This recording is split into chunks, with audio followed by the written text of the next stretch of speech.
Yeah, I know what you're thinking. You can get a job in the Middle East simply by trying or by magic, through others, or by fluke.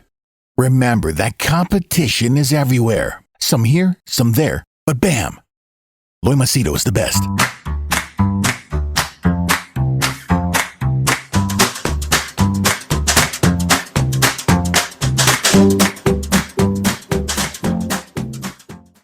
Hi there, Loy Machedo. Speaking to you from LoyMachedo.com. Who is Loy Machedo and Think Personal Branding?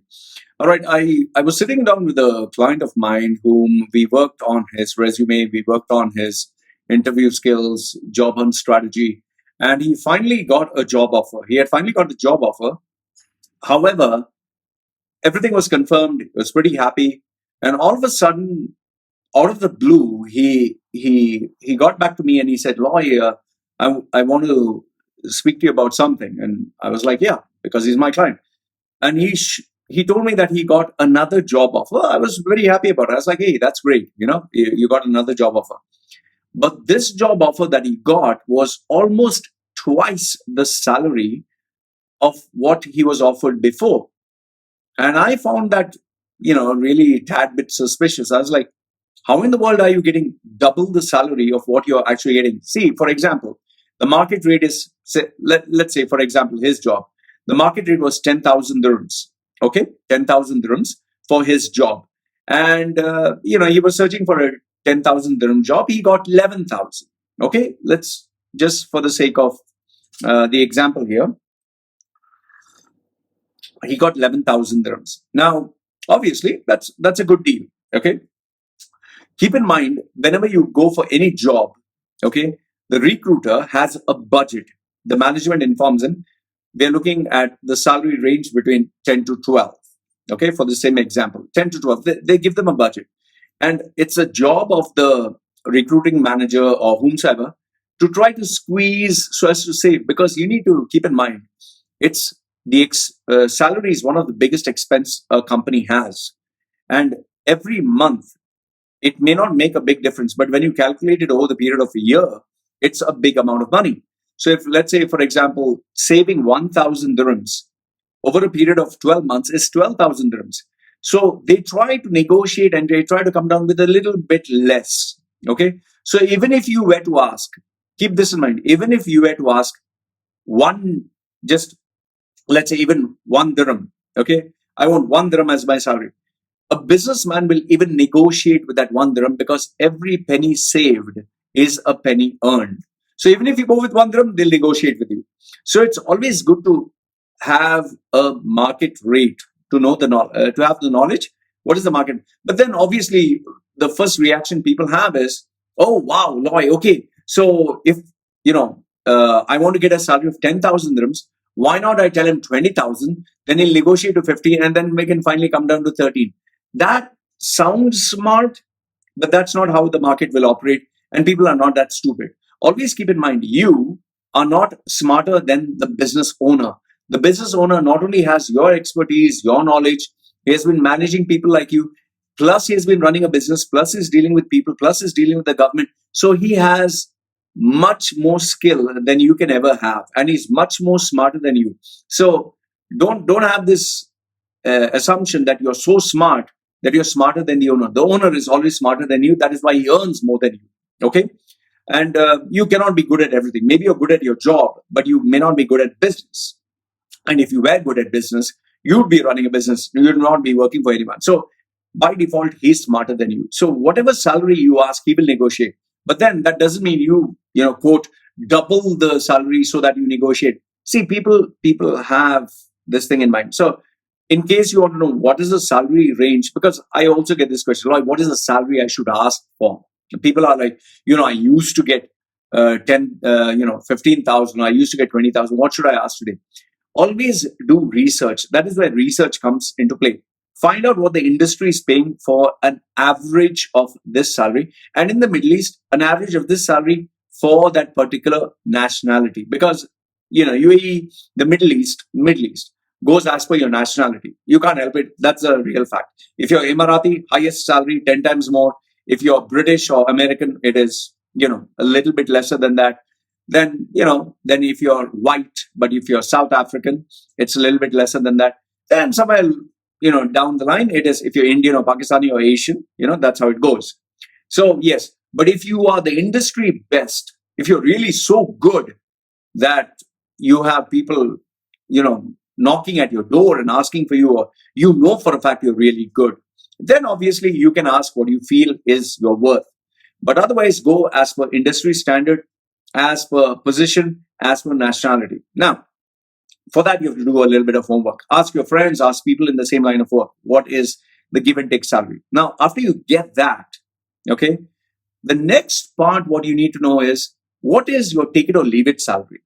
So, what is your take it or leave it salary? What do I mean by that? Let's say, for example, you are getting 10,000 dirhams per month. That was the salary you're earning. But then, uh, you know, the guy says, I can't pay you 10. Obviously, they'll never tell you, yes. They'll always say, that's not our budget. So the question is, how low should you go? Okay, how low should you go? The answer to this is very simple. Ask yourself, what is the amount after which, even if it's 1 penny lower, even 1 penny, even 1 dirham lower, you don't want the fucking job, even if it's a dream job. Because keep in mind, no matter what the fuck the employer says, the employer will say, after 6 months we'll review your performance and anything. It's never going to fucking happen. If they tell you after 6 months they're going to increase, they're never going to increase. Why? Because after 6 months he'll tell you, oh, the market condition has changed. Or after 6 months he'll tell you, okay, we will review this and get back to you after a month. Oh, the project that was done was not wrong. Or he can even tell you, we're not happy with your performance. So what the hell will you do? You're already on their visa. So if they give you future promises, after we review your performance, after 3 months, they'll never increase your salary. What they agree to pay you is what they'll pay you. That's as far as it goes. And not what they mention on the salary certificate, what they mention on the labor contract. Okay? Salary certificate can say 20,000, labor contract will say 4,000. That's what they are supposed to be. Because in the court, it's not what they put in that fancy letterhead. It's what they speak on the labor contract. However, there are companies who may say 2,000, 3,000 on the labor contract, but on the salary 10. But keep in mind, he's not your friend. Why the hell should he pay you? This is what happened to an insurance company, actual insurance company. I don't want to give the name because I don't have the evidence to show you. The insurance company had on the labor contract 1 dirham as a salary, but commission. They said as commission. And on the salary letterhead, they had, okay, you get 4,000, 5,000 plus, the commission 10%, whatever. When the market conditions went bad, they said, we're not going to give you this, even though they had pending salaries, we'll pay you as per labor contract. So just keep that in mind. This is just for you, newsflash, okay? See, like I always tell you, you should know the loopholes of the system. So this is in terms of the salary. So what is a salary? If it goes 1 penny lower, you'll not agree. Let's say, for example, you're applying for 10,000 dirhams, okay? But then you need to calculate what is your water, what is your electricity, what is your rent, what is the food, how much do you have to take care of yourself, your wife, your children. Now, obviously, the company doesn't care. It's not a company's headache. And if you live like a king, nobody's going to pay you for that. The basic, if you're staying in JBR, okay, if you're staying in JBR, you're staying in a mansion, that is not the take it or leave it cost. You need to understand the basic. What is the basic expense for you? First, get that. Means what can you live with? Instead of staying in JBR, maybe you can stay in Karama. If not in Karama, you can stay in Sharjah. So there are options there where you can cut down on your cost. Okay. Instead of eating in a 5-star hotel, maybe you can maybe you can cook at home so you can save money. Okay. So you need to figure out what is the basic cost. School fees, you can't negotiate. Okay. Let's say rent, if you have already issued checks, you can't negotiate there. Car loan, you have to pay the fixed amount, you can't negotiate it. So find out the basic need. After you get to that amount, obviously, if you are getting 10,000, I'm pretty sure it would come to 8,000. 8,000 because you will save at least some money. Okay, that's how normal people work. So you need to have that figure. If 8,000 is your basic cost of living and 2,000 is a savings, so that's a buffer. So that should be your take it or leave it salary. So if it comes to 8,000 means whatever you're earning, you're going to spend, you're not going to save anything. So if you're in desperate times, that's a good idea. That's a good idea. Better to get some money, some job rather than no job. And you always have a probationary period where you can work 2-3 months at least, earn something, and look out for another job. However, if it goes to 7,999, means you're getting 1 dirham less. So you'll be paying 1 dirham from your pocket. So that should be your take it or leave it salary. So this is the first thing that I want you to keep in mind in terms of salary negotiation and going on. So that's the first part. Okay. Now comes the second one, which is the more important question that people ask. And that is, how do you know if a offer that they give you, an offer, is true or false or fake? Okay, this is what I wanted to speak to you in this video. Okay, which is very important. And please, I'm not saying to share this with someone just for views. Share it with someone so they at least get the answer and they know whether a job offer is fake or real, because there are so many people who are getting cheated. Now, by this client, this example that I gave you, the poor guy, he got lucky. Okay. He told me, no, see, this is the offer that they gave me. This is the offer that they gave me. I looked at it in a split second. I realized it's fake. Okay. It's exactly like, these guys have been lately, many of my, clients or some of them, they go for these pleasure massages, with a happy ending, or they go to a prostitute. And then they receive this SMS from this CID or this police. And when they check with Truecaller, if you check, it goes to CID, police headquarters. It's registered as CID, police headquarters. And when you check, the image shows a policeman with a cap. That's fake. That's absolutely, they use a template. They use a template to send as a message to people. If you don't pay this amount, we are going to confiscate your passport. We are going to put you in jail. We are going to fine you. We're going to blacklist you. It's all fucking shit. Nothing is going to happen, because if they have to do something, they will call you to the police station. They will physically call you. That's how the law operates. They'll call you and they'll have a face-to-face conversation like normal people. Hey, hi, how are you? This is the complaint that we have received. And the cops are aware that people go for a jiggy. People go for a happy ending. They are not going to, oh, did you go for a happy ending? No, this is haram. They don't fucking care. As long as you do it quietly. So many people have been conned into all this stuff. So now comes the fake job offer. Okay. How can you spot it? Now, I wrote down a couple of points just to share with you. Okay. These are the 11 points, how you can figure out whether the job is fake or real. Okay. So if any one of these actually rings a bell, it is fake. Okay. Now, these are the 11 points that I've got. The first point that I want to tell you is, number one, the fundamental basic, if it's too good to be true. Okay, what do I mean by that? You've been applying and the salary that you normally get offered is 10,000, or you get 9,000 or 8,000, or you don't get any job offer and you're desperate. All of a sudden, this job offer comes at 10,000. Congratulations, you have been selected. Or they give you 15,000, or they give you 10,000 plus home, house, plus car, plus this, plus that. Like, fucking hell, man. Wow. It's like a guy, he never got a beautiful girl in his life. All of a sudden, he gets this beautiful blonde bombshell with big tits and a tight ass. And you're like, oh, holy fuck. When it's too good to be true, it's always the case. It's too good to be true. So keep the first thing in mind, that if something is too good to be true, then it is. Another example, if in your country or in your state or in your area, you have been applying and nobody gives you a fucking job. Nobody offers you a job. And all of a sudden you get this job from some country or some other place. Wow. You'll be like, fuck, finally someone has realized my worth. No, shut the fuck up. There are many people in India who are not getting any job offer in India, or even if they are getting a job offer, they get peanuts.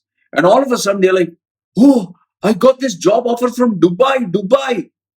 No, you're not so great. You're not so amazing that someone from Dubai had to actually offer you a job. Because in Dubai itself, there are enough and more unemployed people who are looking out for a job. They will select one of them. Why the fuck should they come to you? Remember this. If someone goes all the way across continents or across countries to choose you, means there's something fishy. It's same as, online dating sites. This girl is searching for love and she's looking for a good man with a good heart. The first question you need to ask yourself, if the girl is so beautiful, if she wants a good man with a good heart, Why there's no man with a good heart and good liver and good kidney in her area? If she's so beautiful, within her vicinity, why nobody is responding? Means something is wrong with her. If the girl is beautiful and she's still single, means something is seriously wrong. She has a personality issue, or she has some mental issue, or she has some emotional issue, or she has some fucking disorder where she has a split personality. I'm giving you real life examples. So when something is too good to be true, trust me, it is. You're not Elon Musk. You're not, the game changer. You're not the industry best. So if you're getting an offer, this is the normal offer, this is what you have been offered, and all of a sudden you get this, means it's fake. Okay. So obviously you'll be like, no, Loy, but there's still a chance. Fine. If there's still a chance, let's go to the next point. The next point is, these people ask you, either they ask you too many questions, they ask you to fill up a form with too many questions, or they just ask you questions which don't really matter, or they ask you vague questions. Tell me something about yourself. Oh, okay. Or they have this interview where, Skype interview. So what they're trying to do is take all your information, take all your data. The most dangerous is when you give your passport details, or when you give the information of the companies that you work for, because you're giving them location, you're giving them areas where they can probe and find more stuff about you. See, in today's day and age of information, privacy is very important. Please don't fucking give your passport number. So many fucking idiots put their passport number on their fucking CV. What the fuck is wrong with you people, man? Do you know that even your cell number, if you give your cell number, which you use for your password, your Gmail, if you give that also can be a big fucking risk. Don't fucking do that. Have a separate phone only for job. Don't put any passwords, anything there. Don't put any email associated with that. Never give your passport details. And if people are giving you a questionnaire with all your private details, don't fucking fill it up. That is a big no-no, because without having met you in person, without having physically seen you, they are harvesting all your data. They're going to do something with it. Okay, that's the second part. But still, obviously, you'll be like, Loy, but it still doesn't answer the question. Okay, here's the thing. If they are making it too easy for you to answer your hopes, your prayers, and your dreams. See, for example, every guy, let's say, for example, love life, every guy wants a beautiful girl. Nobody wants a fat, ugly girl. But then why is it that men settle down for an average girl? Why is it girls settle down for a guy who is an ordinary, simple guy? Why don't you think girls don't want someone who's very rich, very handsome, very successful? You think guys don't want the perfect female? No, we all want the best thing for us. Even for example, here's a simple thing. If an iPhone is $1,000, okay, iPhone XS Max is $1,000, and somebody tells you, listen, I'll give it to you for 500. Shouldn't there be something suspicious? Just a few days ago, I got this guy who wanted to give me an iPad Pro for literally, I think it was 40% less, brand new pack piece.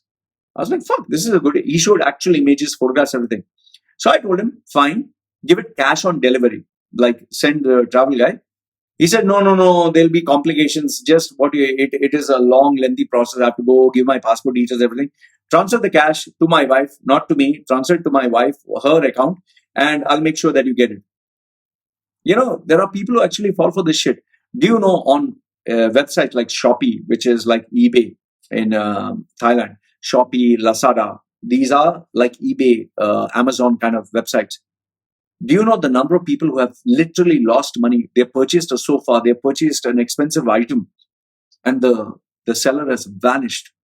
So fraud is almost everywhere. So if they are making you get something that is so amazing, it's like a sale that you cannot believe, there's something fishy.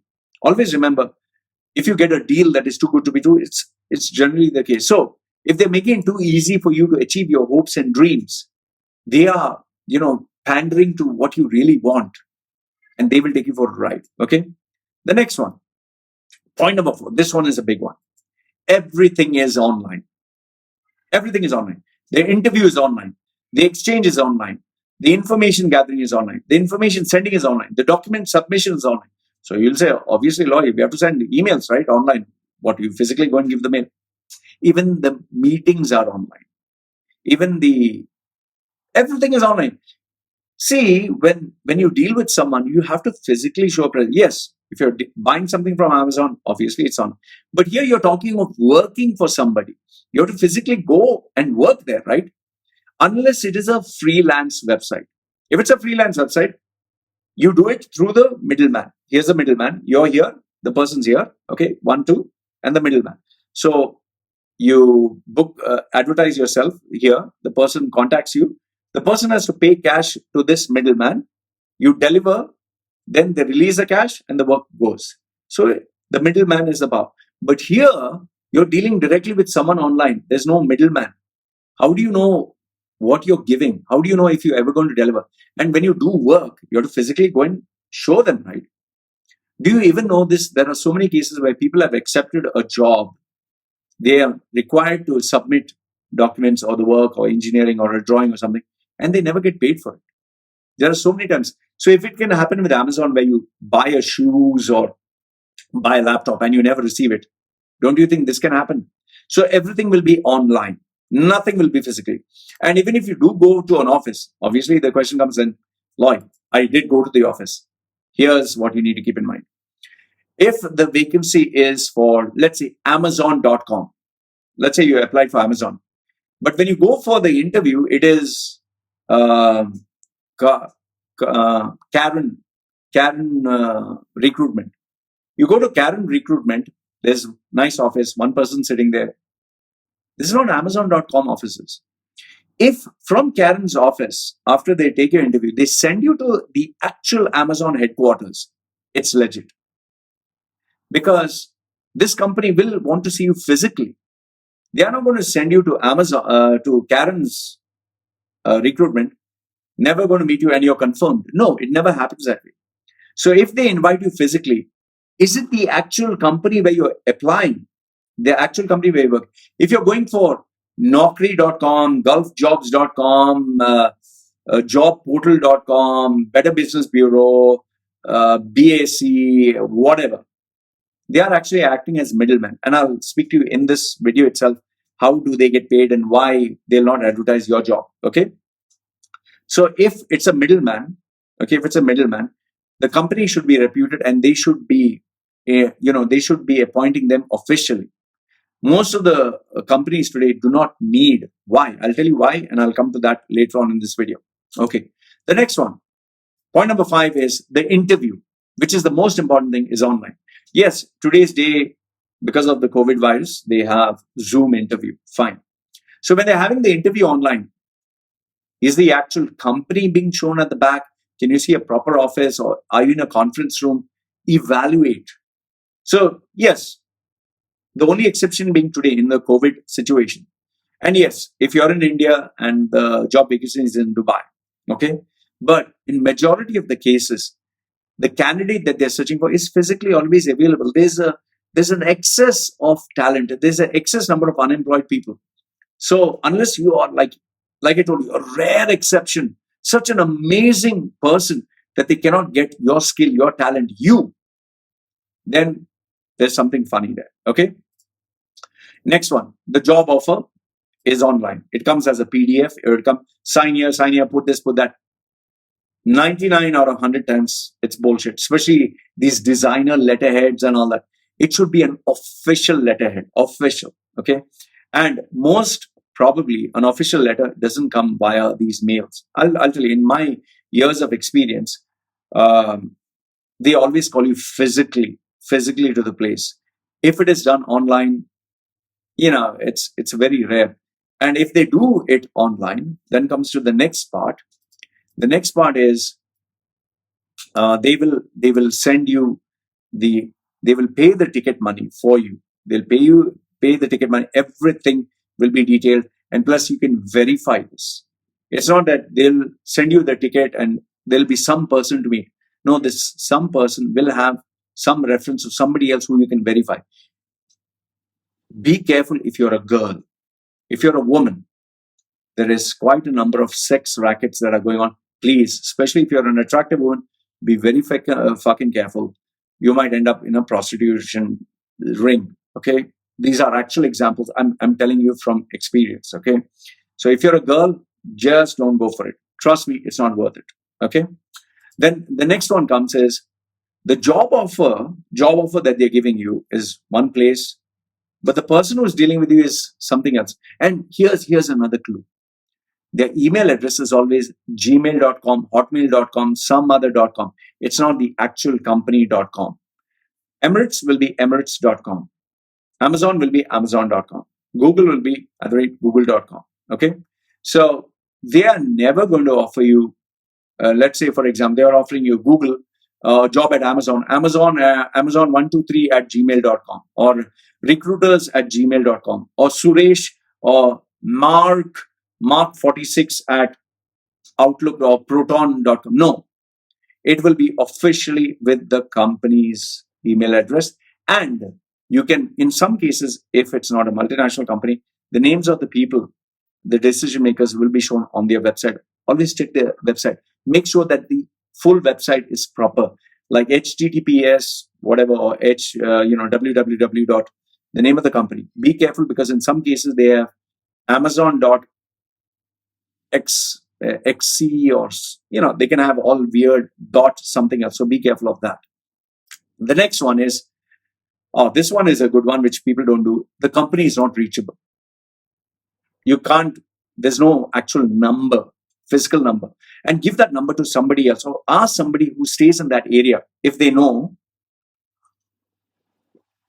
who's this company. Like, for example, if the company is in Jabal Ali or the company is Ajman, ask one of your friend or relatives to drive down to that place and find out who's the person, find out who's the recruitment manager, see if it's a physical person.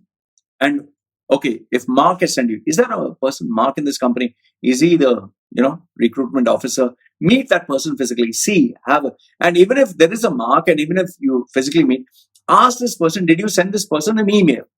Because sometimes they even take, for example, one of my friends, her name is Christine. They took her name, they sent a letter only for me to find out, because I had my contacts. Christine never sent this. Yes, she was working for that company. Yes, she was that particular position, but she's never sent the letter. They took it from the internet. They took her details from the internet, put it on their website, and faked as if they were her. So be careful of this also. Okay. Next one. Number 9. Today's day and age, there is reviews. Go to that company, type in that company details, check in the reviews of that company. Always don't check the positive reviews. 5-star reviews, ignore. 4-star, ignore. Check the 3, 2, 1. That is where the real information is. The actual. Yes, there will be a couple of haters. People who hate you will just, if there are haters, they'll just put negative stuff. The 2 and 3 is where the reality comes, and read what is put. Is it a generic statement? Is it specific? Okay. So a Google review is very important. And if you have anybody who stays in that particular area, it's always good. Facebook groups. Nowadays, you have plenty of Facebook groups. If you just Google search expats in that particular area, you will find out someone. Now, next one. Also, another clue. LinkedIn has, let's say, for example, if it is Aramex, or if it is, let's say, some company like GoPro. So, example, I'm just giving, or Al-Futtaim. If it's Al-Futtaim, find out someone, just Google search in LinkedIn, Al-Futtaim. You'll find the list of people. So check if it is the sales or automotive, or if it is technology or IT, whatever. Check that particular category of Al-Futtaim and reach out to someone over there and ask them, does this person with this name exist? Okay. So a little bit of work, but you'll actually get the answer. Also, another thing is, if they put pressure on you, you better sign it, or this job offer, they'll give you a deadline. Within 2 days, you better sign, or that's all bullshit. Okay. They're never going to give it take it like a death threat, or, within this, it's finished, it's gone. No, that's all rubbish. They will give you a buffer, and there will always be a way to verify this information.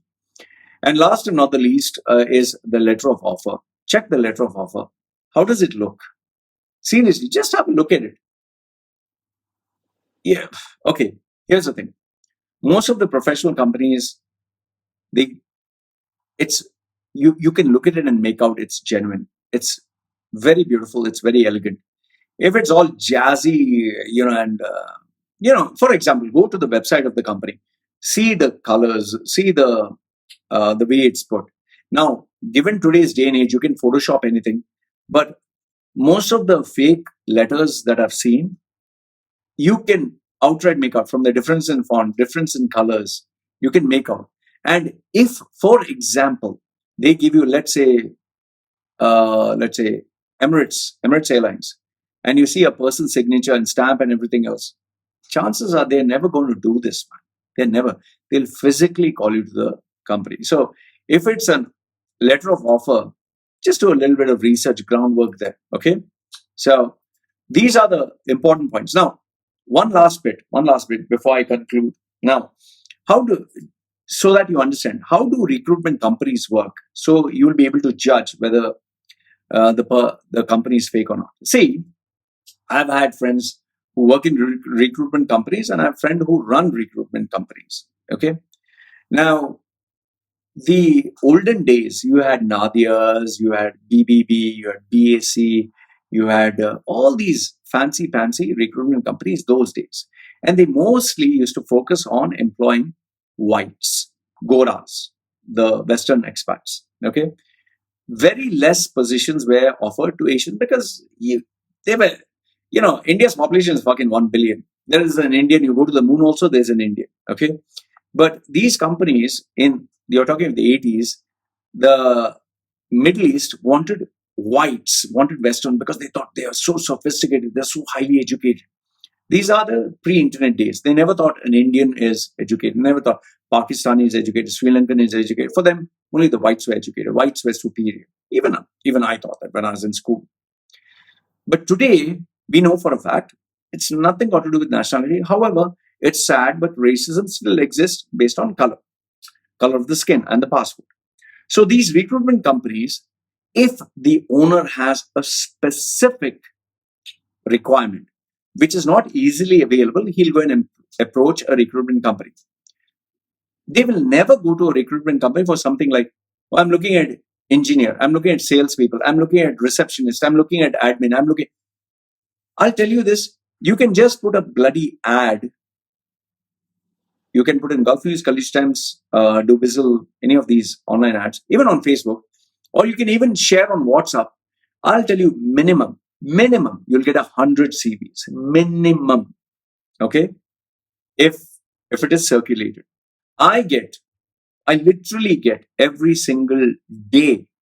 I'll get at least like 10 CVs from people I've never heard of.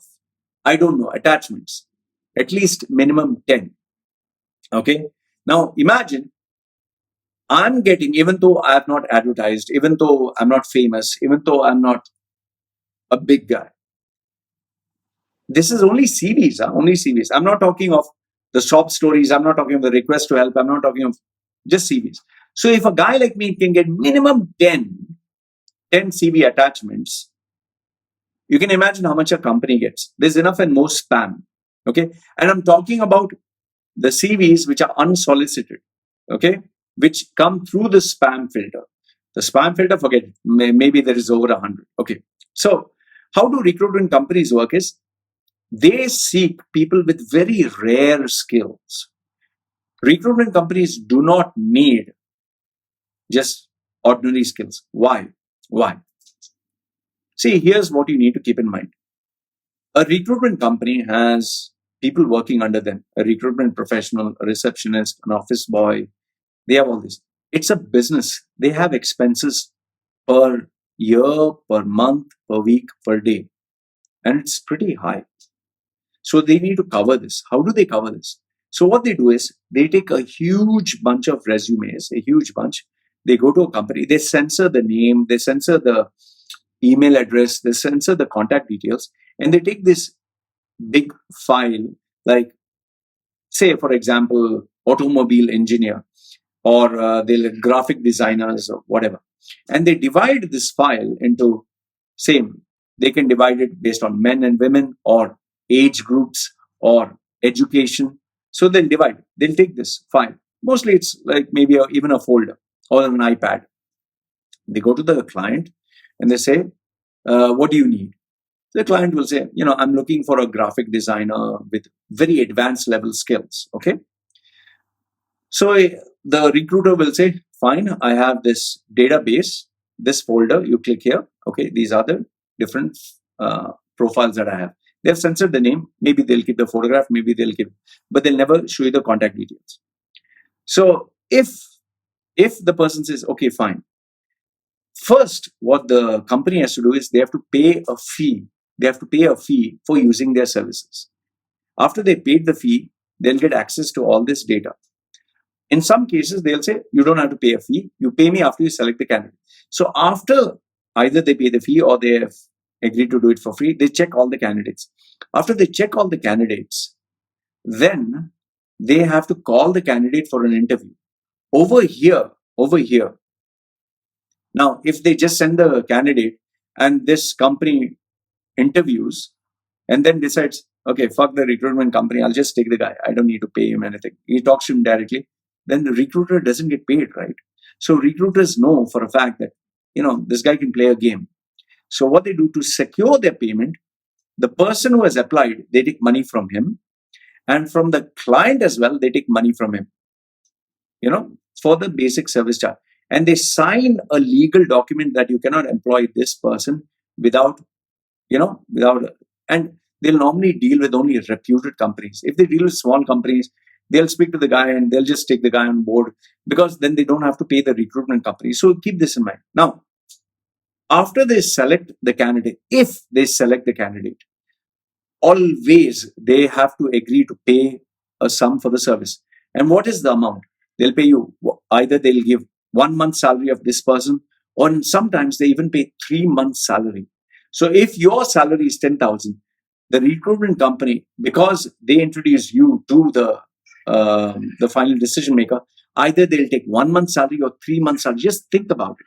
Your salary is 10,000 and they are taking 30,000 or they're taking 10,000. So do you seriously think that this employer is willing to pay double for that month for you?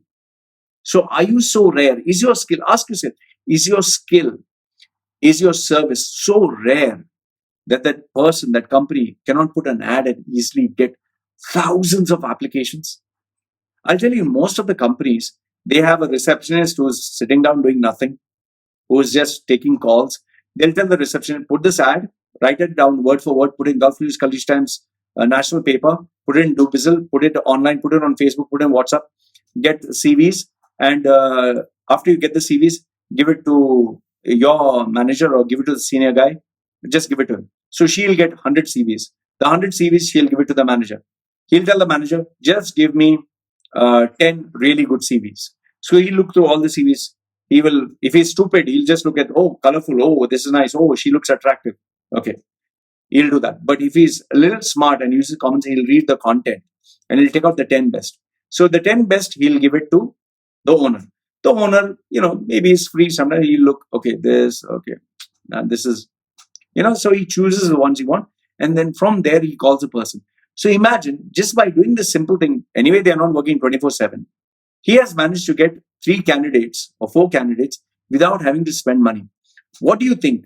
This company would rather give a full month's salary to choose a candidate, or would they go through this? And even after selecting the candidate, there's no guarantee that that candidate will be good, that it will work out. So that is why recruitment companies have a clause. The candidate has to stay for 3 months or 6 months. And that is why recruitment companies are dying out, because it's so tough to ensure that this person will stick around for that long.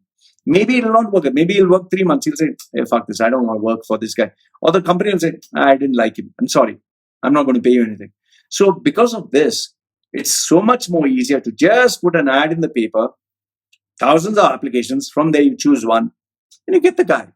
And if you're so desperate, there are freelancers. If you're so desperate, you can speak to your friends, you can speak to your relatives. A company owner can even speak to his people and say, just get me a good guy. Just tell your friends or relatives, anyone. And people today with their WhatsApp, with their Facebook, they will just send forwards and people will apply like crazy.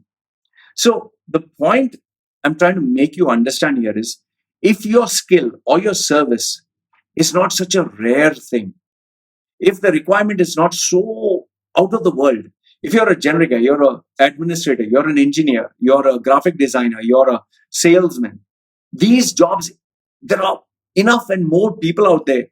All you got to do is just put a bloody ad in the paper, you'll get a flood, a tsunami of CVs. So please keep in mind, a recruitment center, they only need rare skills. And for any company that advertises admin and sales, they're just faking it. They're just collecting data, harvesting CVs to show the employer, look, I got so many CVs. I'm telling you this, the majority of the jobs in recruitment companies, websites, and is fake. I know it because my friends are working there. I can't tell you which company is specific, but majority of them, almost all of them, not majority, all of them, sales, admin, manager, there's logistics, it's all bloody fake. Why? Because when you come to their website, their rankings go high, at least there's traffic. They have a recruitment company with 100 profiles registered for free. They can go to a client and say, see, I have 100 people. You see the traffic on my website so high. So they show the employer. An employer, if he is dumb, he'll be, oh, so many CVs. Oh, so much traffic. Oh, wow. Trust me when I say this.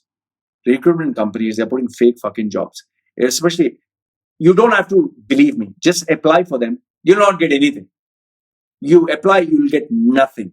So now the question is, where are the real jobs? The real jobs are only if it is in the news, okay, in the newspaper, which ads are for free. And if you go physically to that same company, face to face, and you ask them, is there a job vacancy? So if Nestle advertises in the paper, send CVs for a job in Nestle, and you go to Nestle and you ask, is there a vacancy? And the person says, yes, there is. If it's Emirates Airlines, fine, they can be a possibility. They will keep it, maybe they'll keep the CVs, maybe there's not an immediate vacancy, but there's a possibility. But if it's some vague data that they say, wanted 6 engineers, send your CVs. Most probably they're just taking your CVs to do nothing. Now, I know what you think. Loy, what about you? You post CVs, you post vacancies. Here's my answer to your doubt. How many times do I advertise job vacancy? How many times? In this year, how many times have I done it? Check my website. Go to my website. Check how many times I've done it. Maybe 2 or 3 times, or maybe 4 in a whole year. 4 times I put it. Do you know why? The amount of fucking headache, the amount of nonsense, the spam, the unwanted calls. It is such a bloody headache. I don't want to get into it. That is why if a customer pays me money in advance, you pay me money, I'll forward the CVs to you. And that is why I told you, if you're looking out for a job, send me your CV, but with the subject line, this is the position. In the covering letter, explicitly state, this is my salary I expect, and this is the position I'm looking. So when I do a Google search, if you send me for sales I type, I get all the sales, and I click, all forward. He'll do the headache. You are in tough times, you're looking for a job, I don't take any money from you. He has paid me money. So look at all the CVs. Whether you get or don't get, it's not my fucking problem. But when I advertise for a fucking job, I'll tell you, it drives me up the wall. Because even, in some cases, I put regional manager, and you get a guy who applies for this, and he's a security guy. Do you know, I think once I put around 14 positions. There are people who apply for all the 14 positions with 14 emails. Can you imagine that? And just think about it, if 100 people send you 14 times, they keep sending you, how many emails is that? And my reach is not globally, but it's to a slightly large audience. The number of people who send me emails, when they forward it through WhatsApp and they forward it to their friends, the spam just destroys my work. So that's the reason I don't put it. So I hope this answers your question. And listen, here's the thing. You don't pay me any money. I don't ask you to come and watch my videos. I don't ask you to send me your CV. In fact, please don't send me your CV. If you think I'm fake, don't send me. Please don't send me. Don't watch my videos. Don't read my articles. Please, please don't. Because I only prefer people with money. Because when someone has money, he pays for my service, for personal branding. That's my specialty. This CV and all that. This is money, yes, but it's small money. I prefer the big sharks because less work, more money. So I hope that's clear to you. One last piece of advice. One last piece of advice before we conclude this. I understand that most of you have hopes and dreams. I understand that most of you want a big salary. We all do. We all are working. Even this video that I'm not making for charity. People will watch it. Somebody will say, oh, Loy is genuine, and they'll book my service. We all do everything for money. Okay? But you need to use a little bit of common sense. You need to be practical and realistic. If you're getting 5,000 and all of a sudden you're getting 8,000 or 10,000, wow, what happened?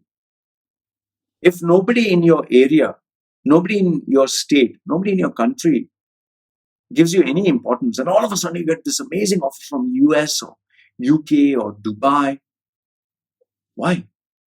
And especially if you're a girl, if you're a woman, please, please, please take care. We live in a day and age where money talks and people are desperate, and they reach a point of desperation where they just throw out their values. That is why you get even, small girls who are ready to fake their feelings for an old man, to have sex because they get the money to feed their family. And they say, I'm doing this for my family. I'm doing the sacrifice for my family. And they don't have any feelings. We live in a day and age that is like this today, where values just don't exist. So please, my request to you, please be careful. Be realistic and understand there is tremendous competition. If you're not the best, if you have not taken guidance from the best, you're not best at your work, you don't have the best networks, then how will you get the best job offer? How do you get something that is so good to be true? So I request you, please don't burn your fingers, don't lose your money, don't get conned, don't get cheated, because if in the end you do get cheated, there's nobody else to blame but you. So I hope this video that I've created gives you the value, guides you, and helps you understand that if you get a fake job offer, if you get a job offer that's too good to be true, or something that's so amazing, it's as simple as you are an ugly or normal average guy, but you got this massive hot bombshell of a girl who says, I love you, I want to marry you, I want to spend my life with you, I can't live without you. Even if she is real, there is something fishy. Why me? You should always ask, why me? What's so great about me that nobody noticed? All of a sudden, this too good to be true female did. So in the same way, if a company all of a sudden comes to you and says, wow, you have been selected. Even, can you believe I get job offers, even though I didn't apply anywhere. And it's an amazing salary. Brand manager. Because you know how? Because on my Facebook it's written brand. On my LinkedIn it's written brand, because I specialize in personal branding. So these, fraudsters, they see brand and they offer, oh, Loy's into brand. So they send me an email. Oh, we offer a vacancy as a brand manager, very high salary. So if I was stupid, I'll fall for it, right? So I hope this answers your question. I hope this guides you. I'm sharing this as a public service announcement.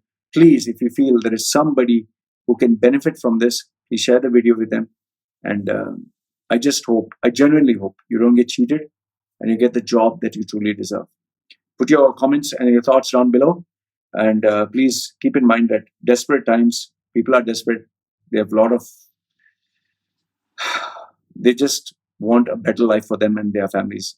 And there are these dangerous people out there who are exploiting them. Please forward this video to others so it will help them. This is me signing off. Any questions, let me know. Take care.